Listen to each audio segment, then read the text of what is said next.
Bien, muy buenas noches. Sean todos muy bienvenidos, todos los presentes, compañeros, compañeras, amigos. Aquí estamos nosotros, una vez más, como cada año, que a nosotros nos place, nuestra organización, Alianza por la Democracia, hacer estos actos conmemorativos para así nosotros poder recordar el nacimiento, el desarrollo, la permanencia de nuestra organización Alianza por la Democracia. Luego escribió nuestro compañero desaparecido de tiempo, Abelardo Vicioso, y dice así: cuando el pueblo perdió la esperanza y la patria se vio sucumbir, y la Alianza por la Democracia se alzó un feliz porvenir. Contra viejos estilos luchamos, construyendo una nueva nación, y serán instrumento del cambio, la reforma y modernización. Volverá la esperanza perdida, por hacer de la patria una flor, por el pan, el progreso y la vida, la salud, la verdad y el amor. No habrá luz que la alianza no encienda, ni eslabón que no pueda romper, si la gente a su causa se aferra y reclama el derecho de ser. Nuestro lema es la fuerza del cambio, nuestra meta una patria mejor, nuestro orgullo un afán solidario, nuestro emblema participación. Volverá la esperanza perdida, por hacer de la patria una flor, por el pan, el progreso y la vida, la salud, la verdad y el amor. La verdad que no puede ser más bonito, y más verdades que dice aquí. El himno nacional, el tema se coge al coloquio, ¿verdad? Puerto Plata, siglo XX. Y como sabemos, escrito, letra y música nada más y nada menos que de dos puertoplateños. Y hoy vamos a hablar de Puerto Plata. En este día, en esta noche o día especial para nosotros, la Alianza por la Democracia, que un día como hoy, el 2 de agosto del año 1992, un grupo de compañeros y compañeras, los cuales salieron de muchas organizaciones políticas, y a la cabeza el doctor Mas Puy, creamos conjuntamente con todos ellos esta organización. Hoy en día existen muchos, hay muchos que ya no están con nosotros, como en el caso del compañero Abelardo Vicioso, que lo mencionaron, y entre otros.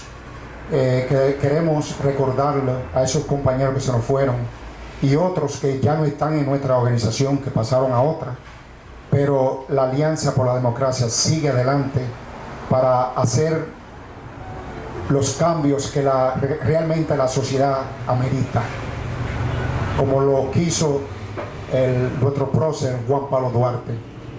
Esperamos que esta noche ustedes puedan escuchar las palabras de doña Evia, la cual nos va a nutrir a los puertoplateños y puertoplateñas, para que sepamos quiénes somos y hacia dónde vamos.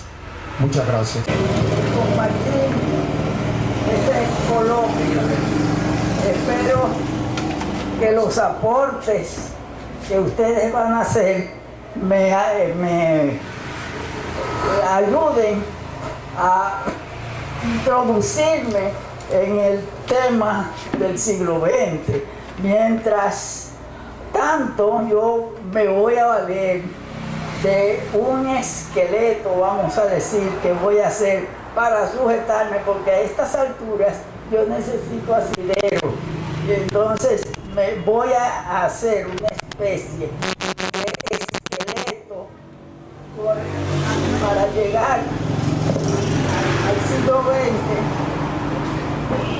XX y que todos tengamos la noción de qué es Puerto Plata, cuándo surgió Puerto Plata, quién la avistó primero.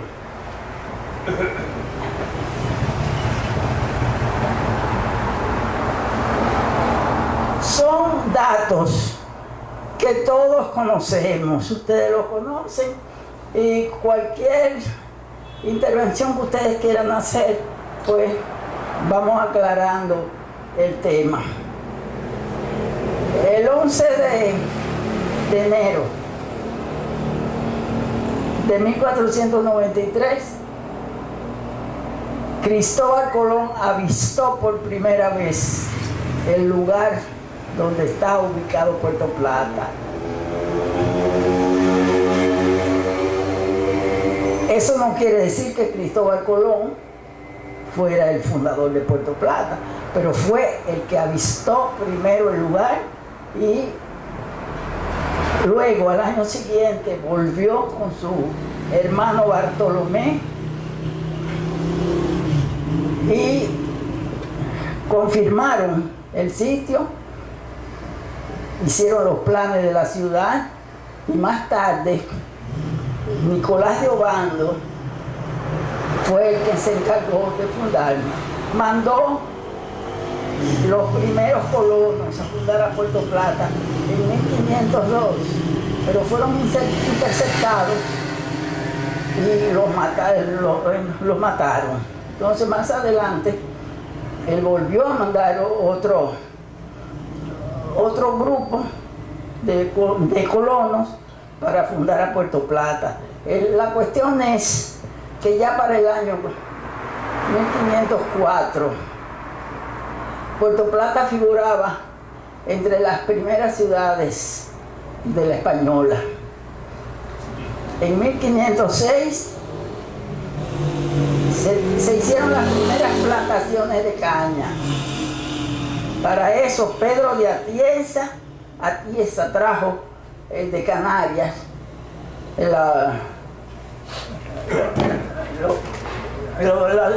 las cañas para sembrarlas. En 1508 se le concedió a Puerto Plata el escudo de armas y Puerto Plata progresó rápidamente. Surgieron problemas con las colonias, con los colonizadores de Europa y España determinó que debían ser trasladadas las ciudades que estaban al norte y ocurrieron por eso las devastaciones. Todo eso más o menos nosotros tenemos la idea todos. Bien. En un acto notarial del archivo de don Eugenio Curiel Luna consta que Francisco Oliver Vasconcelos, capitán comandante de las milicias de San Felipe de Puerto Plata en 1755, fue uno de los primeros fundadores venidos de tierra adentro a repoblar a Puerto Plata. De ese documento resulta que la población de Puerto Plata la repoblación de Puerto Plata comienza a partir de 1730. En 1770 recibe un indulto de comercio libre con todas las naciones por 10 años. Esto realmente es lo que produce el primer florecimiento de Puerto Plata.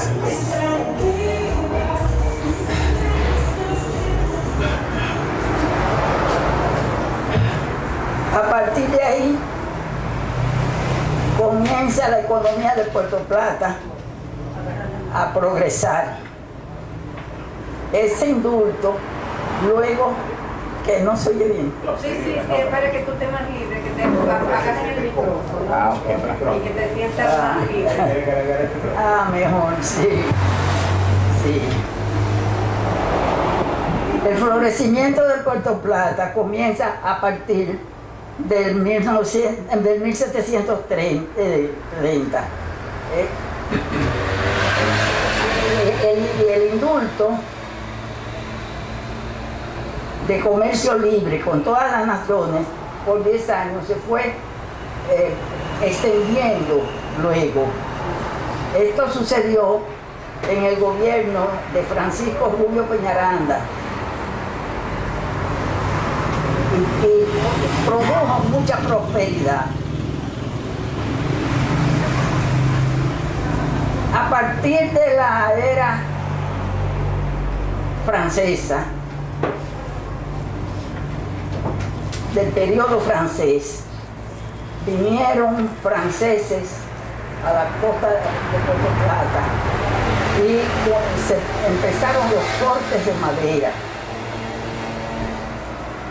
Todos hemos oído hablar de que Luis Perón estuvo en las propiedades del señor Dubois en un corte de madera. Yo creía que el señor Dubois era de los franceses que había venido en esa ocasión, pero resulta que él era de Jamaica y adquirió propiedades en la costa norte más adelante.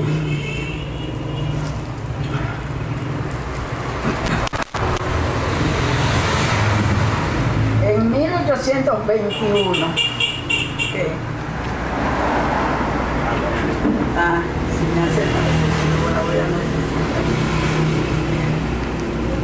en 1821, el 29 de diciembre, fíjense que son datos muy salteados, porque son los hechos más sobresalientes que han ocurrido a través del tiempo en el desarrollo de Puerto Plata. Sí. El 29 de diciembre,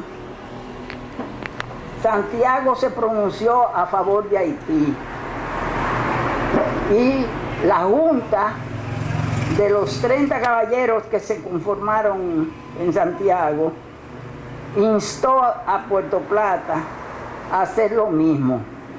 El ayuntamiento, estaba al frente del ayuntamiento el señor Vidó y el comandante militar Antonio López Villanueva se sumaron a favor de Haití. Ahí se suma Puerto Plata a la ocupación haitiana. La dominación haitiana, comenta Puy en su libro, el de los libertos, la dominación haitiana pasó por este pueblo como agua de río en avenidas sobre peñas humedecidas, sin apenas dejar huellas. Felizmente sucedió así. La ocupación haitiana no se enraizó en Puerto Plata y nosotros no tenemos apenas vestigios de que eso sucedió. En 1821 llegó a Puerto Plata el padre Regalado al frente de la parroquia. Y de 1824 al 25 se producen las emigraciones de los libertos que llamamos emigraciones de Boyer. Sí. En 1835 dice José Augusto en el libro que ya mencioné, Emigración de Libertos, en la página 53, un hombre a pie, solo y desalmado, es el único medio de hacer remesas desde aquí a Puerto Príncipe.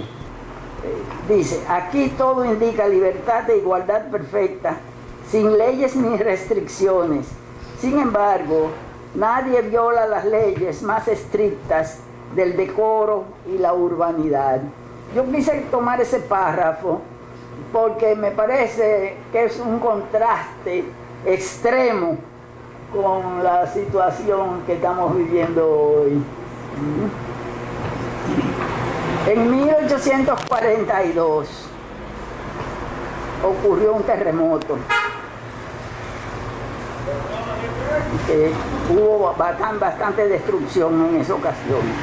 Y en el 1846 extraje un párrafo del doctor Alejandro Llenas, que a propósito de Puerto Plata hizo una reseña maravillosa que consta en una edición de la revista Renovación del año 1917, que yo conservo, y para mí es un tesoro, tanto la revista como la reseña del doctor Alejandro Llenas. Dice él, no habían pasado, y respecto a ese párrafo que seleccioné para traerlo aquí, porque yo sé que hay muchas inquietudes por saber qué pasó el 20 de diciembre. Yo sé que los puertoplateños todos nos inquietamos preguntándonos qué fue lo que pasó el 20 de diciembre, que esa fecha se tiene como significativa. Entonces, el doctor Alejandro Llenas nos dice en este párrafo qué fue lo que pasó. No habían pasado 2 años de la separación de Haití, cuando esta población se vio amenazada por los haitianos. Una expedición de 150 hombres en 3 goletas al mando del general Cadet Antoine salió de Guárico, se dirigió sobre esta costa y en la noche del 20 de diciembre de 1845 se aproximó a Puerto Plata, que ellos sabían estaba sin defensa, pues todas nuestras tropas andaban en campaña por la frontera. Por fortuna, las neblinas y la oscuridad de la noche engañaron al jefe enemigo y sus buques, en vez de entrar al puerto, fueron a dar sobre las piedras de Maluís, a 1/4 de legua al este de la población, en donde se perdieron. Y los expedicionarios tuvieron que rendirse a la escasa fuerza que formaba nuestra guarnición. Felizmente, el 28 de marzo de 1861, en el periodo de la anexión, fue erigido en tenencia de gobernación bajo el mando del general dominicano Gregorio de Lora. Eso fue uno de los avances que tuvo Puerto Plata durante la época de la anexión de Haití, de la anexión a España. En la madrugada del 27 de agosto de 1863, el general Juan Lafitte Nassif, con 800 rancheros, invadió el pueblo al grito de ¡Viva la República! Pero no, una lástima que no pudieron apoderarse del fuerte. Si me permiten, yo voy a quejarme un poquito de que nosotros no nos recordamos nunca del general Lafitte, y yo creo que merece una recordación. En el lapso de los 70, Puerto Plata tuvo un desarrollo extraordinario. Es sorprendente porque había quedado completamente desolada después del incendio. Y para algunos es inexplicable que se produjera ese desarrollo así tan rápido, y hubo un auge económico enorme. Entonces, por eso yo cogí un párrafo completo de don Alejandro Llenas, porque me parece que da el retrato completo de lo que fue ese momento para poder comprender cómo Puerto Plata prosperó en ese instante. Dice, los años de 1870 a 1874 fueron de los más felices que viera aún la ciudad. Y esto debido en gran parte a la inteligente administración del general Ignacio María González, otro olvidado, como gobernador del distrito. Cierto es que las circunstancias eran favorables por motivo de la numerosa y rica inmigración cubana que en aquellos días vino a traernos sus capitales y demás elementos de adelanto. Se puede decir que entonces llegó a su apogeo la prosperidad de Puerto Plata. De aquella época son la mayor parte de los edificios y mejoras que todavía se notan. La gobernación, la aduana, el parque de recreo y la iglesia parroquial, edificada por el párroco don Pedro Tomás de Mena y Portes. En esa época, en ese momento, Puerto Plata recibió muchos aportes de todas las islas vecinas y vinieron muchos obreros especializados y por eso aquí en Puerto Plata se dio una edificación, la edificación de muchas de la ciudad, vamos a decir, de la ciudad con unas características relevantes, exquisitas, porque realmente eran obreros especializados los que acudían a Puerto Plata por el desarrollo que en ese momento estaba teniendo lugar. Hasta ahí yo hice ese esqueletico para tener un punto de partida, vamos a decir, de lo que es Puerto Plata, y entonces aquí van a surgir interrogantes de ustedes y vamos a ver cómo vamos a ir desempeñando.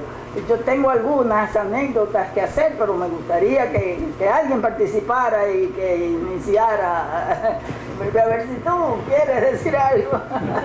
Usted decía de la mano especializada y me surge que las casas del tipo de construcción, que ese tipo de mano de obra desapareció, pero también me llama la atención porque tanto en San Pedro, Samaná y Puerto Plata tienen las mismas características de la construcción.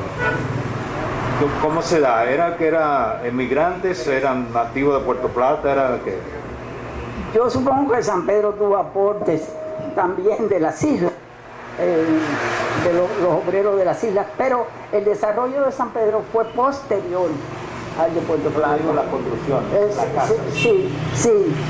El estilo de construcción.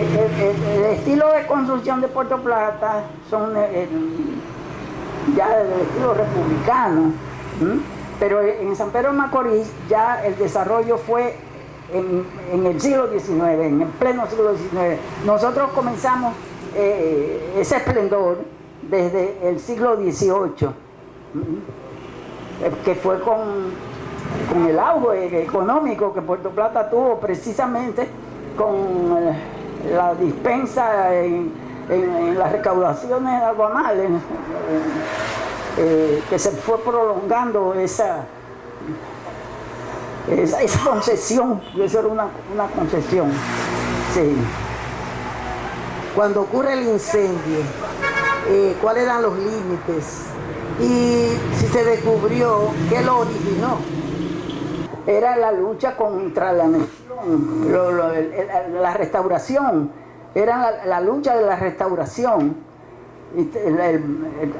Ya los españoles estaban en retirada y recibieron un aporte muy significativo que fue a reforzar a Santiago. Los que estaban en Santiago pudieron llegar a Puerto Plata de retirada y se refugiaron en la fortaleza. Entonces, realmente alguien quizás me puede ayudar en eso. Se dice a veces que el pueblo fue el que produjo el incendio de la ciudad, pero o serían los españoles. Quizás tú me puedes, el doctor tal vez me puede... que Gaspar Polanco, así como lo hizo en Santiago, para poder combatir a los españoles que estaban refugiados en la fortaleza San Luis, los restauradores repitieron en Puerto Plata esa misma experiencia. Es una versión. Y hay otra experiencia que dice que cuando los españoles se retiraron en 1865, incendiaron la ciudad. Hasta ahora esas son las dos versiones que están registradas.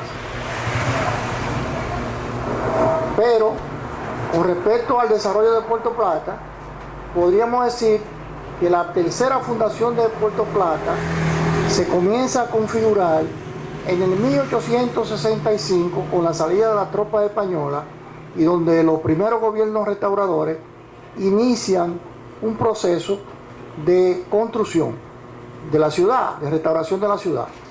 Pero el hecho más importante de ese periodo es hasta 1875, cuando el puerto de la ciudad juega un papel importante en el comercio, en el intercambio comercial, generalmente con Europa, con la ciudad de Hamburgo, en el comercio del tabaco, que venía, ese comercio procedía de Santiago, de las regiones del Cibao, y en la que el puerto local ocupaba el papel de una ventana comercial y cultural para la realización de ese comercio.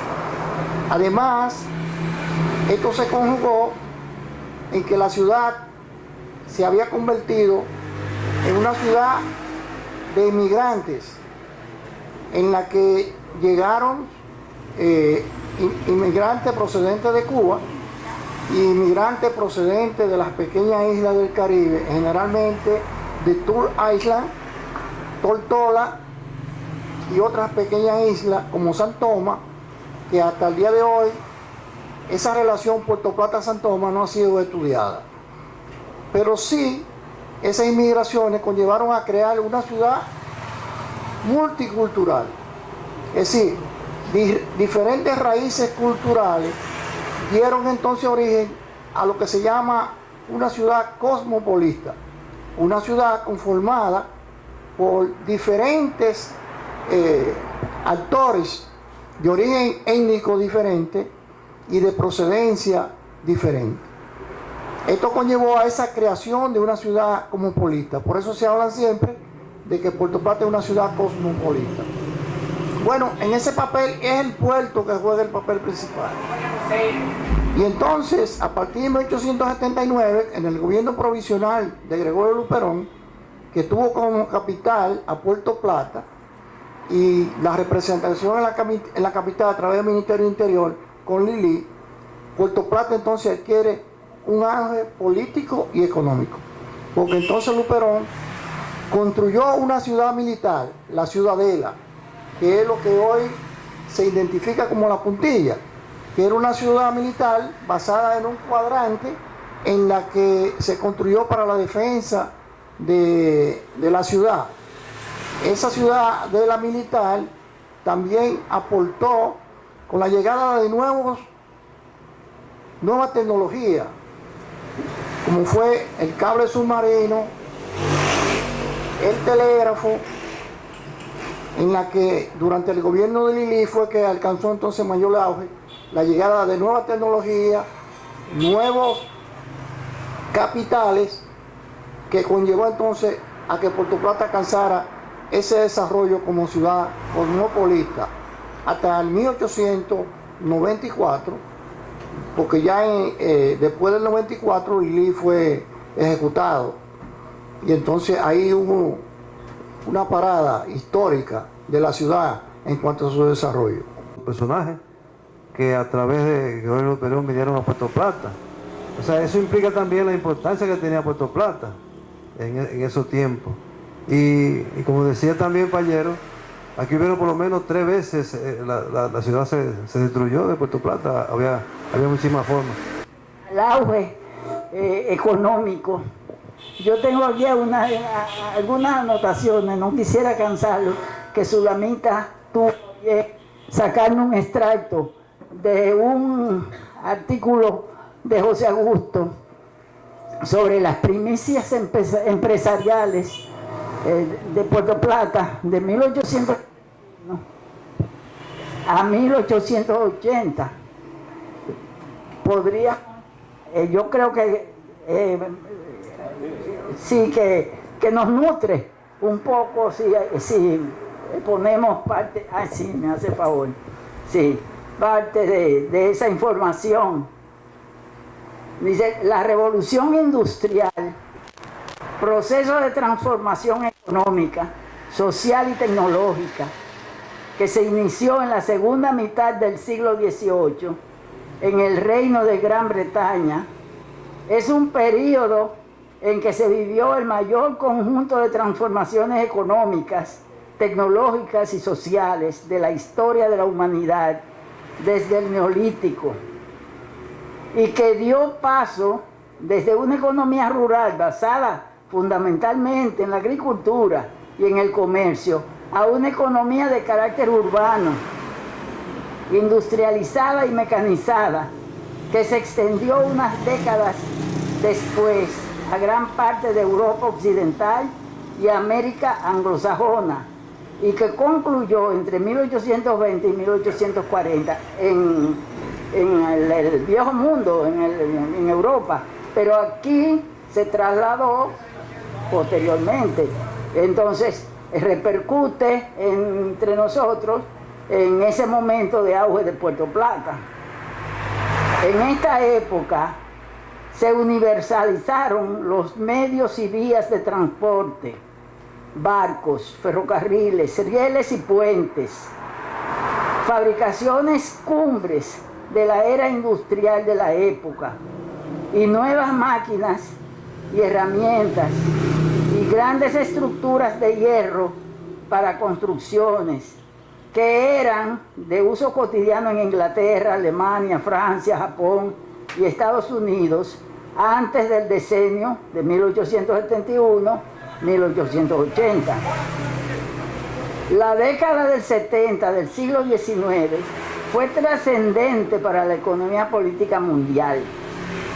Condiciones locales, regionales, americanas y europeas influyeron para que nuestro país, y en especial Puerto Plata, comprometido con la exportación e importación al sistema capitalista y con un aporte inmigratorio notable, participara de los nuevos factores de progreso que las innovaciones de la tecnología industrial producía en los países desarrollados, al impulso de las fábricas de acero y de las máquinas de vapor, a las cuales se sumaría el uso del petróleo y de la electricidad a finales del mencionado siglo XIX. Allen Howard Crosby, norteamericano, con residencia en el año 1880 en Nueva York, fue pionero introductor en el país de las nuevas vías de transporte, rieles y puentes de hierro, ocupándose también de la colocación de faros del mismo material y de la modificación del sistema de iluminación de los mismos. Tuvo además concesiones para un tranvía Puerto Plata-Santiago y para el establecimiento de un ferrocarril Santiago-Samaná. En Puerto Plata levantó el hermoso y ya centenario faro de hierro frente a la entrada de nuestro puerto y presentó proyectos para el acueducto y para un puente de mampostería y hierro sobre el arroyo Los Mameyes. Los primeros rieles en el país se colocaron en Puerto Plata en 1876, desde el muelle. Hoy son inexistentes. Yo recuerdo de niña haber visto los rieles que iban donde está el edificio viejo del muelle, de la aduana, a la avenida Colón, que estaban todos esos...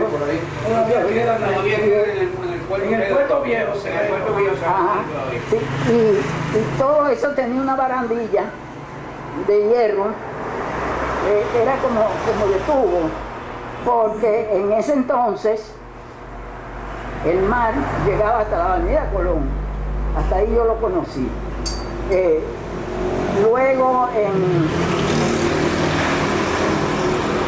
ya como en los años 50, no recuerdo bien, del siglo pasado, un puertorriqueño, ¿cómo era que se llamaba? Benítez Richard, sí. Hizo el dragado del puerto y todo eso ahora se recuperó como terreno. Sí. Bien, pues déjame ver por dónde era que iba.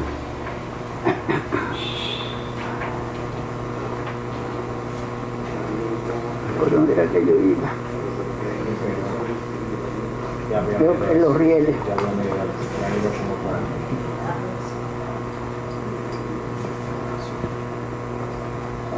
El muelle, ubicado en el inicio más o menos de la calle del Comercio, hoy John F. Kennedy, comenzó a funcionar en el embarque el 25 de julio de 1876 y en el desembarque el 29 del mismo mes y año. El acueducto de Puerto Plata fue construido e inaugurado el 26 de julio de 1901, pero existen proyectos para su construcción trayendo agua desde el arroyo Los Mameyes desde el año 1975. Actualmente, la toma principal de agua del acueducto de Puerto Plata procede del río Sosúa. Y yo no sé ahora, del río Sosúa hace mucho que... El hermoso centenario puente sobre el arroyo Los Mameyes, puente de la Guinea, de ladrillo y hierro, fue construido en 1878-1879. En relación al faro de Puerto Plata, levantado por Crosby, fue iluminado por primera vez el 9 de septiembre de 1879. En 1873 se inauguró en Puerto Plata una panadería mecánica, Roland, que se sumó a las convencionales existentes. Existían en la ciudad molinos de viento para moler maíz, chocolatería, tejar, tabaquería o pequeña manufactura cigarrera y otras industrias de artesanía. Y desde 1877 funcionó una fábrica de jabón en Puerto Plata. Yo creo que muchos de ustedes se deben recordar que la fábrica que tenía Payugonski en la calle 30 de marzo. Su economía principal era cultivadora, procesadora y exportadora del producto en hoja, en rama. La producción cigarrera manufacturera era limitada para el consumo interno regional. En forma de andullo, tradicionalmente se comercializaba con Haití. La factoría de Santiago, cultivadores e intermediarios compartían ganancias con el capital extranjero invertido en su producción y comercialización por anticipos o avances. En 1888, el azúcar sobrepasó los niveles de producción y exportación del tabaco. Se exportaba también caoba, café y cacao, frutos en pequeña escala. Para patrocinar la agricultura existía en Puerto Plata desde 1873 la Junta de Fomento. El mundo cosmopolita puertoplateño vigente desde los principios del siglo XIX tuvo en esta década un aporte inestimable: la emigración cubana. Más de 1000 cubanos había en Puerto Plata en 1873, cantidad que aumentaría. Puerto Plata auxiliaba a sus hermanos del interior del Cibao y aún de toda la República por ciertos conceptos, armándolos y defendiéndolos, reparando sus buques, reponiendo sus fortalezas y cuarteles, albergando sus comisiones, despachando a sus representantes y tendiendo en fin fraternalmente la mano a Santiago y la Vega. Por decreto de fecha del 18 de mayo de 1880, Luperón creó una junta de agricultura en cada cabecera de municipio. Se crearon varias haciendas de cacao, 2 haciendas de caña, y también se abogaba por el cultivo del trigo en el país. Existía un gran movimiento de exportaciones en esta época. Recordamos que desde el 7 de octubre de 1879 hasta el 31 de agosto de 1880, Puerto Plata es la capital de la República del gobierno provisional presidido por el general Gregorio Luperón. Que en la segunda semana de febrero de 1880 se constituye la Compañía de Crédito de Puerto Plata entre el ministro de Hacienda y los señores Ginebra, hermano, Cosme Valle, Ligó Brother, Antonino Achalandabazo y Juan John Pan, que esta compañía de crédito facilitaba mensualmente al gobierno 16,000 pesos para cubrir raciones de Puerto Plata, Santiago y La Vega, que montaban a 13,700 pesos.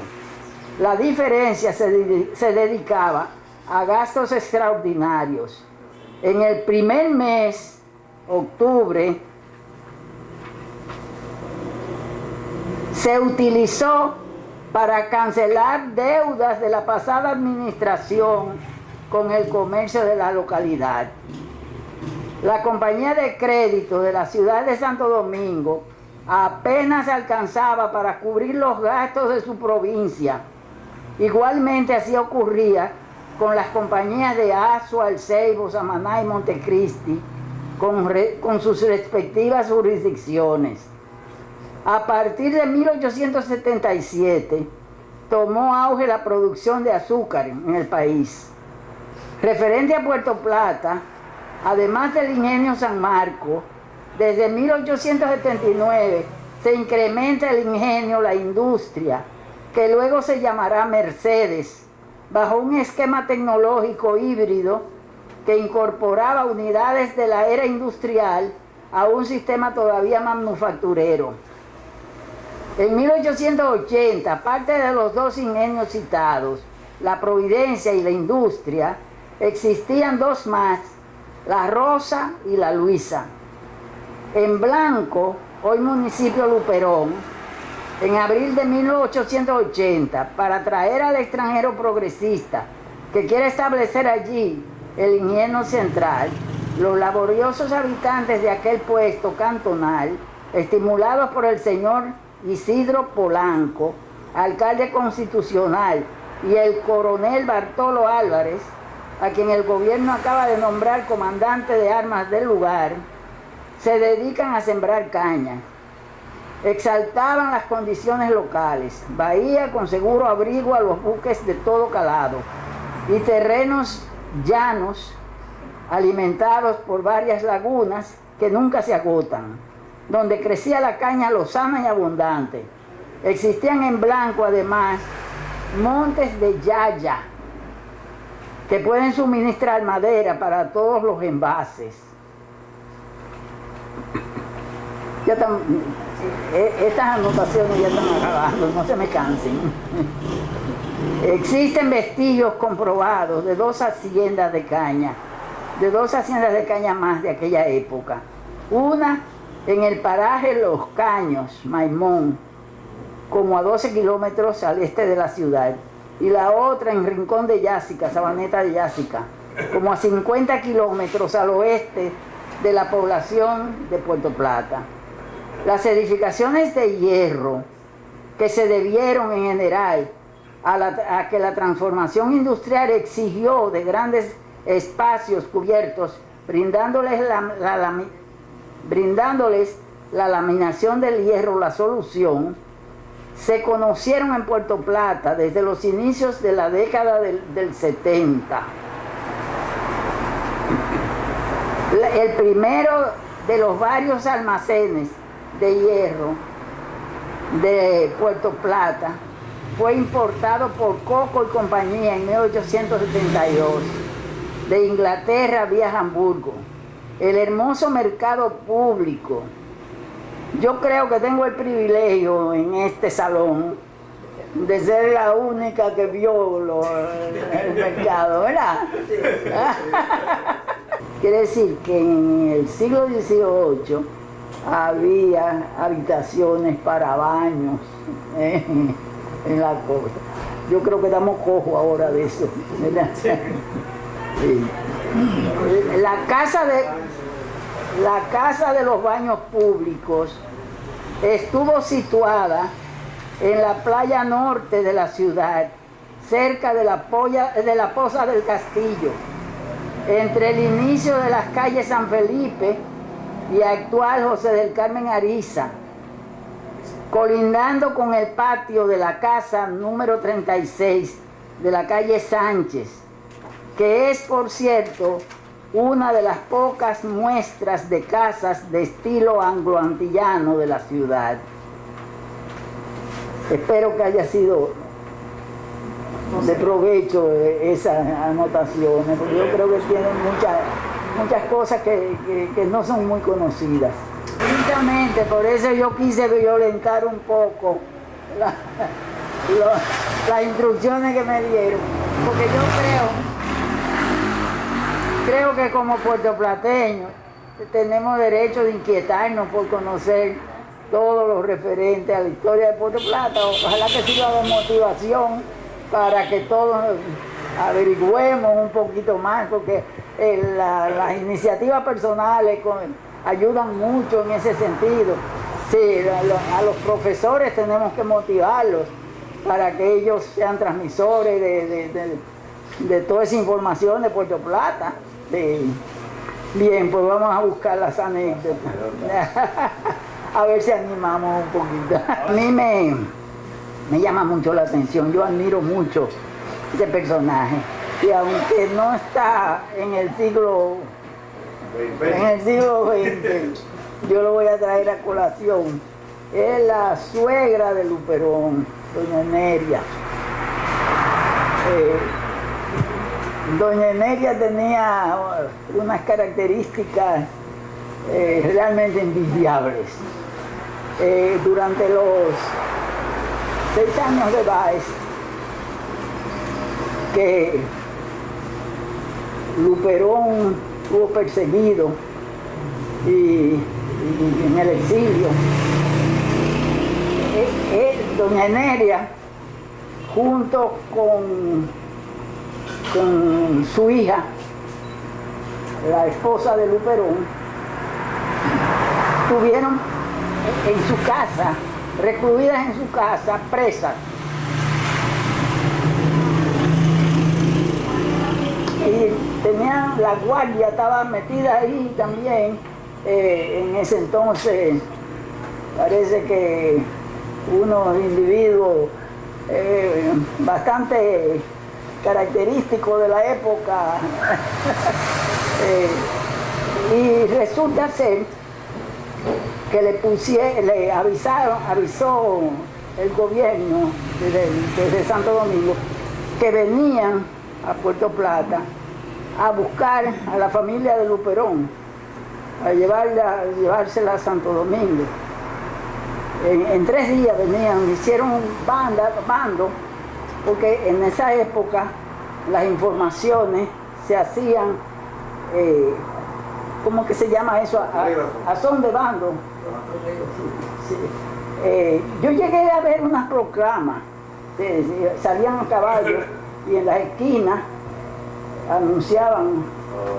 Entonces no había internet ni cosas por el estilo para transmitir. Sí, desde ahí se anunciaba la información que se iba a dar. Y entonces anunciaron que venían a buscar a la familia de Luperón.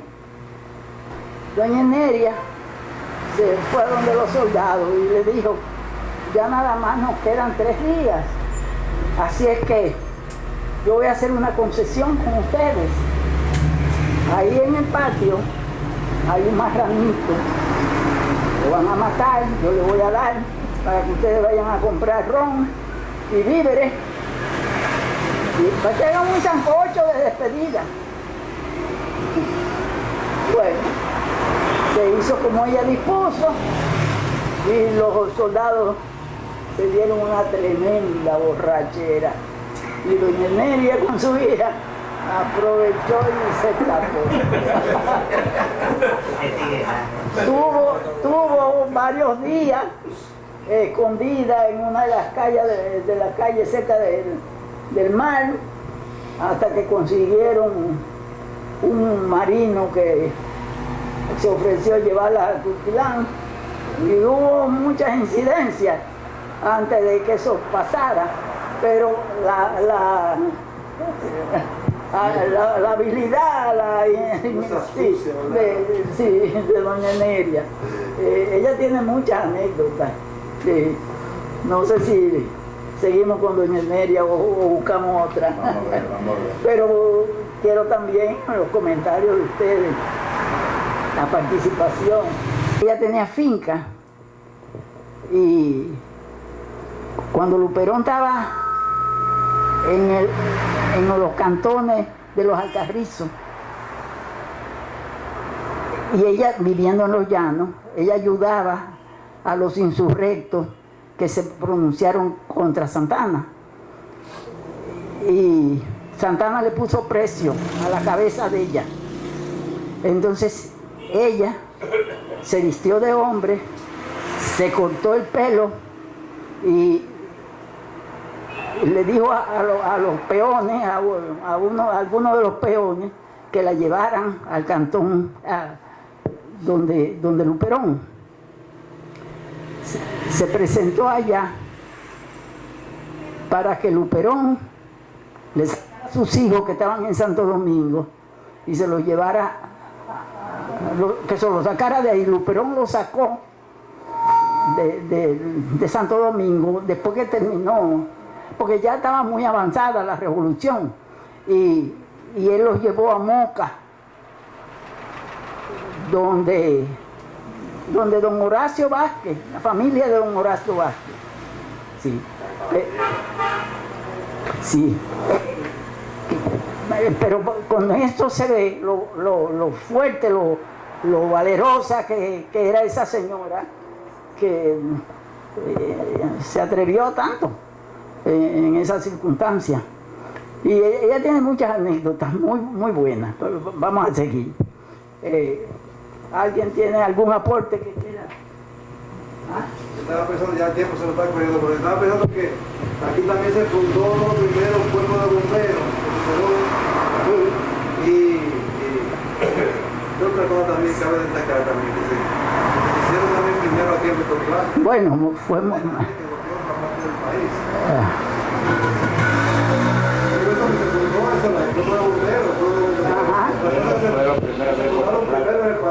Plata tiene muchas primicias y yo creo que valdría la pena hacer un esfuerzo y escudriñar todo eso y sacarlo a la luz. Sí. ¿Cómo cuáles, doña Elvia, de esa primicia que usted recuerde dentro de su lectura, de su literatura que usted ha... El automóvil, la electricidad. Sí, sí. Bueno, Electricidad, pues, ayudó al señor Hostos Eso es algo muy meritorio de Luperón. Y tan pronto él ascendió Luperón a la presidencia, que regresó el señor Hostos al país, fue cuando se pudo llevar a cabo la escuela normal. Porque antes, aunque el señor Hostos hizo la proposición, no lo había logrado. Tuvo que esperar a que Luperón fuera en el poder. Sí. Él fue también amigo del señor Betances. Sí.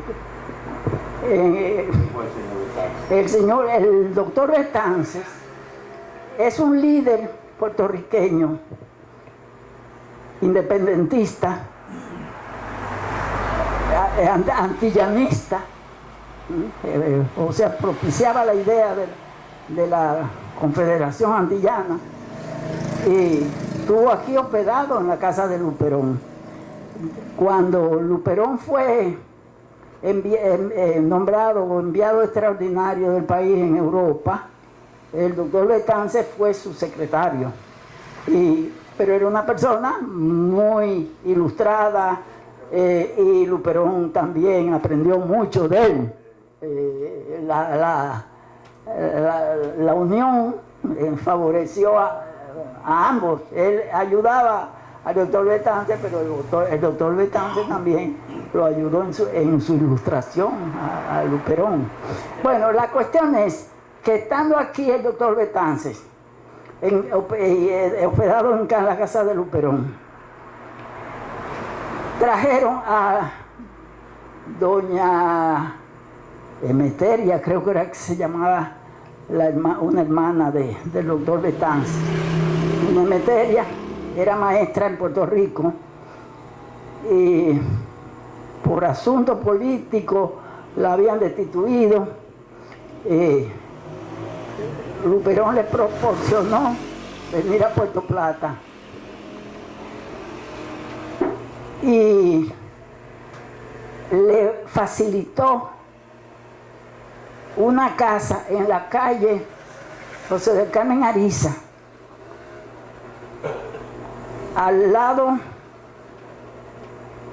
de la izquierda. Déjame ver cómo yo le explico esto.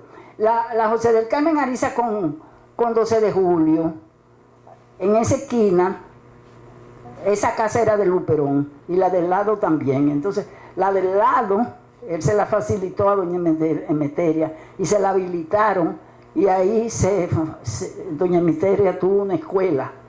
En esa escuela, ella vivía y tenía la escuela, las dos cosas. En esa escuela, ella trajo a vivir con ella a las hermanas Mota. Doña Emeteria fue quien la sacó del asilo a las hermanas Mota y la llevó a vivir con ella. Y ahí fue donde ellas se ilustraron, tuvieron los primeros conocimientos junto a doña Emeteria, tanto Mercedes como Antera. Doña Luisita en sus memorias cuenta que tan pronto llegaron las niñas, su mamá recogió ropa y le preparó una maleta con la ropa de ella y con la ropa de una primita de ella, que en este momento no recuerdo bien el nombre, sí, porque coincidían más o menos con las edades, tenían los mismos tamaños, la ropa les servía. Entonces, esa es una anécdota que refiere una parte de la vida de las hermanas Mota que yo encuentro que es interesante. Y del comienzo de la Sí. educación portuguesa. Sí. Esa casa que usted decía de la señora Emeteria, ¿era en la casa de la Taponés? No, frente Frente a la Taponés. a la casa de los Tapones. Esa casa tiene mucha historia, porque ahí también funcionó un club un club de recreo de esa época. Y es interesante, doña Luisita en su nota biográfica, ella cuenta cuando vino Lilis en su primer viaje a Puerto Plata, después que fue presidente, que le dedicaron 9 bailes, le dedicaron ahí a Lilis. Y en esa época Lilis eran amigos, todavía no se había producido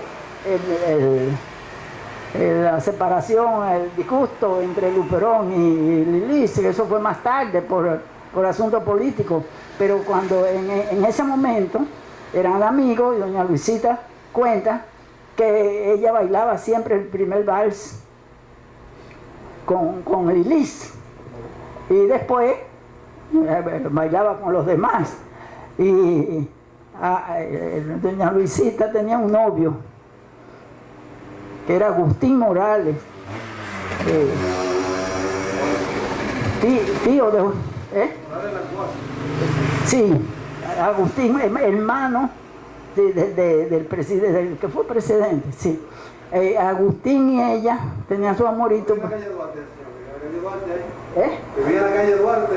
Ajá. Ah, pues tú ves. Y en esa época, él vivió en la calle Duarte, en esa época vivía en la casa de Alto, que está frente al parque, donde Inocencio tuvo el restaurante ahí. La cuestión es que Agustín y Luisita tenían su amorito, pero Luperón no lo sabía. Y entonces, en una de esas fiestas, Luperón concertó la boda de doña Luisita con Francisco en Borda, con Francisco Borda, que fue con quien ella se casó. Sí. Y fue un desastre porque ese fue un matrimonio sin el consentimiento de la novia. Y además que fue de parte interesada. El novio parece que era por los intereses que estaba buscando ahí. Sí, se podría ahí decir muchas cosas, pero lo vamos a dejar hasta ahí. Y agradecido, doña Elvia, porque cada vez que voy a un evento que usted está haciendo alguna exposición, yo aprendo más. Y me sirve para enseñarlo más adelante. En las otras anteriores participaciones de doña Elvia, que nosotros dependimos de eso, esto va a quedar grabado y me ha dicho camarógrafo que va a subir a YouTube para estar disponible ahí. Pero nunca olvido aquella conferencia que usted nos dio sobre Duarte joven, a propósito de una cosa que hicieron por ahí, de un Duarte, que más que otra cosa lo que da vergüenza. Yo me imaginaba ese joven de 20 y pico de años con los propósitos que tenía y el grupo de jóvenes. Y fue bastante interesante esa conferencia suya y otra de Luperón que también hablamos acá, que no la recogimos, se nos perdió esas dos exposiciones. Nada, vamos a degustar del brinde que hemos preparado para ustedes. Gracias y vamos a esperar los 27 años de la APD a ver qué nos trae. Si estaremos en el gobierno, qué cosa pasará. El ingeniero Adalberto Santos, que está haciendo un esfuerzo por venir a estar con nosotros. Gracias y todos ustedes. Buenas noches.